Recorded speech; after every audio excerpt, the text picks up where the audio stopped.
بچے کے ذہن میں بات آ گئی کہ ماں تو ماں ہوا کرتی ہے، ماں نے دوسری شادی کر لی۔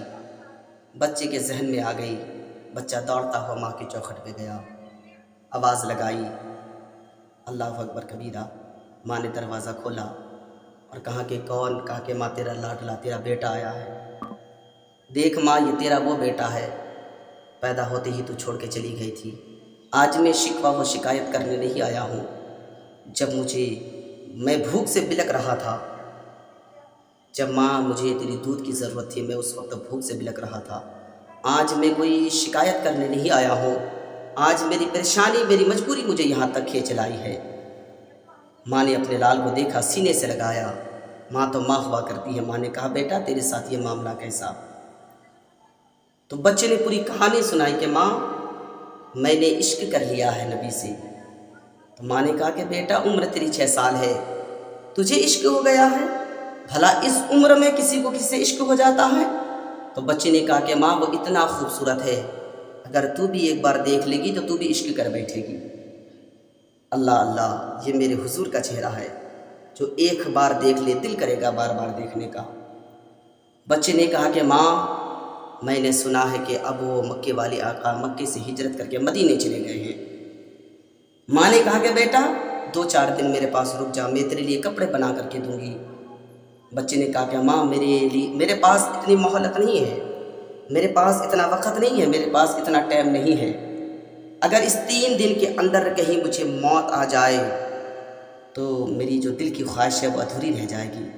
مجھے حضور سے ملنا ہے، مجھے اس حسین چہرے کو ایک بار اور دیکھنا ہے، اس نورانی چہرے والے کو مجھے ایک بار اور دیکھنا ہے۔ ماں میرے دل کی حسرت یہ ہے، اگر میں اس 3 دن کے اندر انتقال کر جاؤں تو میری ملنے کی خواہش ادھوری رہ جائے گی۔ ماں نے صرف ایک چادر دی بیٹے کو۔ بچے نے اس چادر کو اپنے جسم کو ڈھانپ دیا، اپنے جسم سے لپیٹ لیا، اور جیسے ہی شہر مدینہ کی طرف قدم کو بڑھایا، پھر اس نے کیا کیا؟ اس چادر کے 2 ٹکڑے کیے، ایک کا تہبند بنا لیا اور ایک کو اپنے کندھے پہ ڈال دیا۔ شہر مدینہ کی طرف قدم کو بڑھایا، اپنے ننھے ننھے قدم کو شہر مدینہ کی طرف جیسے ہی بڑھایا، سفر کو طے کیا، چلنے لگے تو راستے میں کچھ لوگوں نے پوچھا تھا بیٹا جا کدھر رہے ہو؟ تو بچے نے کہا تھا رسول ہاشمی کی بارگاہ میں جا رہا ہوں، امام الانبیاء کی بارگاہ میں جا رہا ہوں، دونوں عالم کے تاجدار کی بارگاہ میں جا رہا ہوں۔ تو لوگوں نے باتیں بنانا شروع کیا تھا کہ بچے دیکھنا، اپنے آپ کو دیکھ، تیرے چہرے پہ گرد و غبار ہے، تیرے بال بکھرے ہوئے ہیں، تیرے پاس ٹھیک سے کپڑے بھی نہیں ہیں۔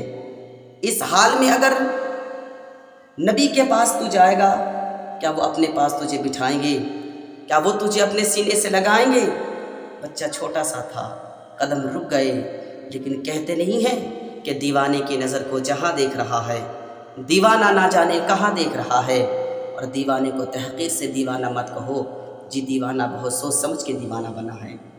پھر کہا تھا کہ چھوڑ فکر دنیا کی، چھوڑ فکر دنیا کی، چل مدینے چلتے ہیں، مصطفیٰ غلاموں کی تقدیریں بدلتے ہیں۔ بچہ قدم اٹھایا، شہر مدینہ کی طرف بڑھایا، مسلسل سفر کو طے کیا، پاؤں میں کانٹے چبھنے لگے، پاؤں میں نوکیلی پتھر چبھنے لگے۔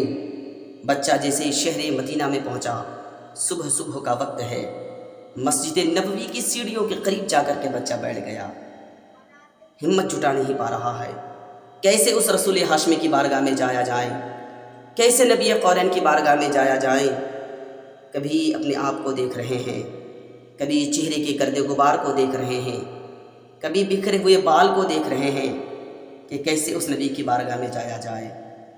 جناب والا، جب وہ بچہ شہر مدینہ میں قدم رکھا تو کیا میرے آقا کو اس کی خبر نہ لگی ہوگی؟ کہتے ہیں کہ بے خبر ہو غلاموں سے پھر وہ آقا کیا ہے۔ میرے حضور نے نماز فجر ادا کرنے کے بعد جناب حضرت ابو بکر صدیق سے کہا کہ صدیق جا، میرا دیوانہ آیا ہے، میرا دیوانہ آیا ہے، وہ جا سیڑھیوں پر بیٹھا ہے، اسے اٹھا کر کے لیا۔ جناب ابو بکر صدیق آئے تو دیکھا کہ واقعی چھوٹا سا بچہ ہے، سیڑھیوں پہ بیٹھا ہے۔ جناب ابو بکر صدیق نے کہا کہ چل میں تجھے حضور کی بارگاہ میں لے چلوں، چل تجھے رسول ہاشمی کی بارگاہ میں لے چلوں، چل تجھے دونوں عالم کے مالک مختار کی بارگاہ میں لے چلوں۔ امام الانبیاء کی بارگاہ میں لے چلو، لیکن بات یہ ہے کہ بچہ ہمت جٹا نہیں پا رہا ہے، کیسے رسول ہاشمی کی بارگاہ میں جایا جائے۔ اب سوچ ہی رہے تھے کہ کیسے اٹھوں کیسے جاؤں، اتنے میں سامنے سر اٹھا کر کے دیکھا تو حسین نظارہ تھا کہ میرے مصطفیٰ صلی اللہ علیہ وسلم خود چل کر سامنے کھڑے ہو گئے، میرے آقا خود چل کر سامنے حاضر ہو گئے۔ جیسے ہی بچے نے حضور کا چہرہ دیکھا، حضور کو دیکھا، فوراً کھڑا ہو کر دوڑتا ہوا حضور کے جسم سے چپڑ جاتا ہے، حضور کے جسم سے، حضور کے باہوں میں اس طرح چپڑ جاتا ہے، یوں لگ رہا ہے کہ آج جنموں کے بچھڑے مل رہے ہو۔ پھٹ پھٹ کر رو رہے ہیں، آنکھوں میں آنسو لے کر، بچہ سسکیاں لے کر کے رو رہے ہیں۔ حضور نے کہا کہ بیٹا بتا کیا حال ہے؟ بچے نے پوری کہانی سنائی۔ میرے مصطفیٰ کی آنکھوں میں آنسو ہے، سارے صحابہ رو رہے ہیں۔ میرے مصطفیٰ ارشاد فرماتے بتا تیرا نام کیا ہے؟ بچے نے کہا کہ یا رسول اللہ لوگ مجھے عبدالعزیٰ کے نام سے پکارتے ہیں۔ میرے حضور فرماتے آج سے لے کر کوئی تجھے عبدالعزیٰ نہیں بلکہ عبداللہ کے نام سے یاد کریں گے، لوگ تجھے عبداللہ کے نام سے پکاریں گے۔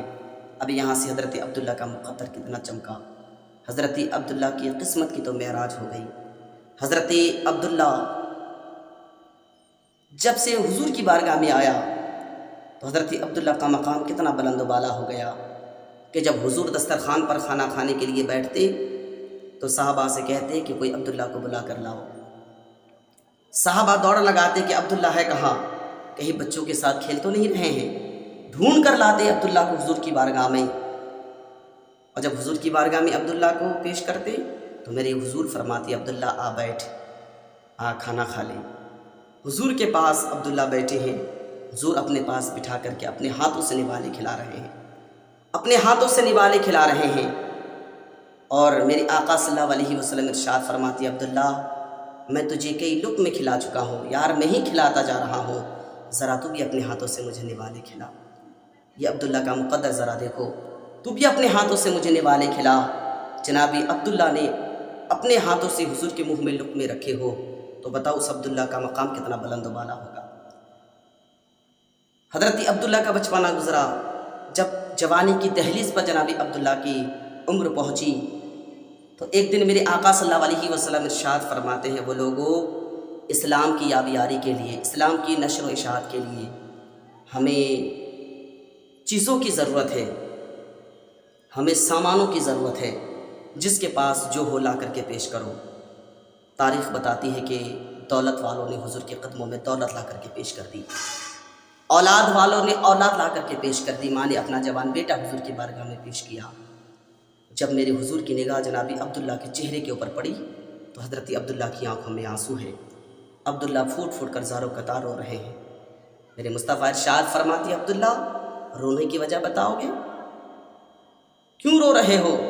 جناب عبداللہ نے کہا تھا کہ یا رسول اللہ اب دعا کریں کہ مجھے جنگ میں شہادت کی موت مل جائے، اب دعا کریں کہ میں زندہ لوٹ کر کے نہ آؤں۔ میرے مصطفیٰ ارشاد فرماتے عبداللہ یہ تمنا، یہ آرزو دل میں کیوں پیدا ہوئی، وجہ کیا ہے عبداللہ بتا تو صحیح۔ جناب عبداللہ نے کہا تھا کہ یا رسول اللہ میرے ماں باپ آپ کے اوپر قربان، آپ کے قدموں پہ قربان، 6 سال عمر تھی میری، آپ کی چوکھٹ پہ پڑا ہوں، آپ کے ٹکڑوں پہ پل رہا ہوں۔ آج جب آپ نے اتنا کہا کہ جس کے پاس جو ہو لا کر کے میری بارگاہ میں پیش کرو، میرے اپنی ماتھے کی نگاہوں سے دیکھا یا رسول اللہ اولاد والوں نے اولاد پیش کر دی، دولت والوں نے دولت پیش کر دی، اب میرے پاس تو کچھ ہے ہی نہیں، میں کیا پیش کرتا؟ لیکن میرے دل سے آواز آئی کہ عبداللہ پیچھے کیوں رہ جاتا ہے تو، ایک جان ہے نا، یہ جو قیمتی ہے یہ حضور کے نام پہ کیوں نہیں قربان کر دیتا، حضور کے قدموں پہ کیوں نہیں قربان کر دیتا؟ یا رسول اللہ دعا کریں کہ مجھے جنگ میں شہادت کی موت مل جائے۔ میرے مصطفیٰ صلی اللہ علیہ وسلم ارشاد فرماتے ہیں کسی صحابی سے کہا کہ جاؤ کسی پیڑ کی چھال کو اتار کر لاؤ، دوڑ کر گئے اتار کر لائے، میرے مصطفیٰ نے عبداللہ کے بازو میں باندھ دیا، اور باندھنے کے بعد حضور نے ہاتھ اٹھا کر کے دعا کی کہ مولا جب بھی عبداللہ کو موت آئے حالت بخار میں موت آئے۔ حضرت عبداللہ کی خواہش یہ تھی کہ جنگ میں شہادت کی موت چاہیے، حضور نے کہا مولا جب بھی موت آئے حالت بخار میں موت آئے۔ اب جنگ کی تیاری ہو رہی ہے، سارے لوگ جنگ کی تیاری کر رہے ہیں۔ آپ جب چلنے لگے تو جنابی عبداللہ بھی ساتھ ہے۔ کسی صحابی نے جنابی عبداللہ کا ہاتھ پکڑا تو جسم بڑا گرم ہے۔ کسی نے کہا کہ عبداللہ تجھے جنگ میں جانے کی ضرورت نہیں ہے، دیکھ بخار چڑھتا جا رہا ہے، طبیعت علیل ہے، طبیعت خراب ہے، مت جا۔ جنابی عبداللہ نے کہا کہ مجھے پتہ چل چکا ہے کہ اب میرے پاس وقت زیادہ نہیں ہے، کیونکہ میرے مصطفیٰ نے کہا تھا کہ جب بھی مجھے موت آئے گی حالت بخار میں موت آئے گی، اور اب مجھے پتہ چل چکا ہے کہ چند لمحوں کا مہمان ہو۔ کسی نے کہا کہ جلد جاؤ کسی طبیب کو بلا کر کے لاؤ، تو جناب عبداللہ نے کہا کہ کسی طبیب کو بلانے کی ضرورت نہیں ہے، کوئی جاؤ مدینے والے حبیب کو بلا کر میری بارگاہ میں لاؤ، میرے پاس لے کے آؤ، میرے سامنے لے کے آؤ۔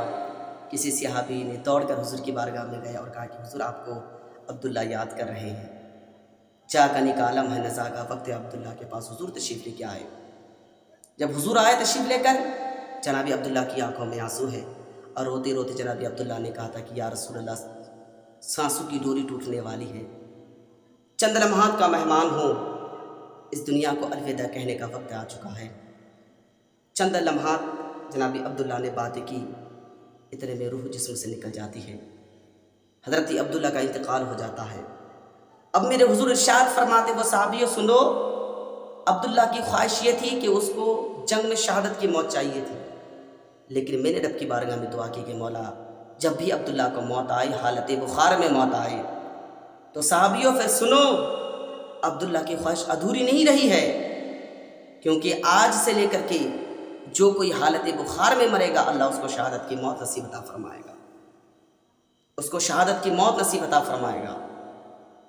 اب جناب عبداللہ کی میت کو لے کر جیسے ہی قبرستان پہنچے، میرے مصطفیٰ صلی اللہ علیہ وسلم پہلے لحد میں اترے، قبر میں میرے آقا اترے۔ اترنے کے بعد سرکار نے مٹی کو چلو میں لے کر کے آسمان کی طرف اٹھا کر کے میرے مصطفیٰ نے عرض کیا پروردگار میں عبداللہ سے پیار کرتا ہوں، تو بھی اس سے پیار کرنا۔ حضور نے چلو میں مٹی لے کر کے آسمان کی طرف کر کے کہا مولا میں عبداللہ سے پیار کرتا ہوں، تو بھی اس سے پیار کرنا۔ جب یہ جملہ میرے مصطفیٰ نے کہا، پیچھے ایک صحابی دھاڑ مار کر رونے لگے، چیخیں نکل گئی اس کی، زاروں قطار رونے لگے۔ کسی نے کہا کہ معاملہ کیا ہے؟ میت عبداللہ کی رکھی ہے تو کیوں رو رہا ہے؟ اس نے کہا کہ کاش آج عبداللہ کی جگہ میری میت رکھی ہوتی، عبداللہ کی جگہ میرا جنازہ ہوتا۔ اللہ اکبر کبیرہ۔ یہ دیکھیے میرے مصطفیٰ صلی اللہ علیہ وسلم نے حضرت عبداللہ کو اپنی بیٹی کی طرح اس کو پالا۔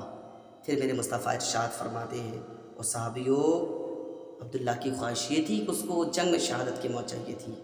بتاؤ 6 سال عمر تھی اس کی، میری چوکھٹ پہ میری بارگاہ میں آیا تھا، میں نے اپنی بیٹی کی طرح اس کو پالا۔ دشمنوں کا وار عبداللہ کے اوپر ہوتا تو میں کیسے برداشت کرتا؟ کوئی دشمن تیر سے، کوئی تلوار سے، کوئی کھنجر سے اس پہ وار کرتا، عبداللہ لہو لہان ہوتا، میری نگاہوں کے سامنے مجھے کیسے برداشت ہوتا؟ یہ میرے آقا صلی اللہ علیہ وسلم کس قدر اپنے غلاموں سے محبت کرتے ہیں۔ پھر ہم کیوں نہ کہیں کہ دوزخ میں تو کیا میرا سایہ نہ جائے گا، کیونکہ رسول پاک سے دیکھا نہ جائے گا، اور جنت میں وہ رسول ہمارا نہ جائے گا جب تک کہ ہر ایک امتی بخشا نہ جائے گا۔ پھر یہ ناز یہ انداز ہمارے نہیں ہوتے، دامن میں گر ٹکڑے تمہارے نہیں ہوتے، ملتی نہ گر حضور بھیک آپ کی چوکھٹ سے، تو اس ٹھاڑ سے منگتوں کے گزارے نہیں ہوتے، اور بے دام ہی بک جائیے بازار نبی میں، اس شان کے سودے میں خسارے نہیں ہوتے۔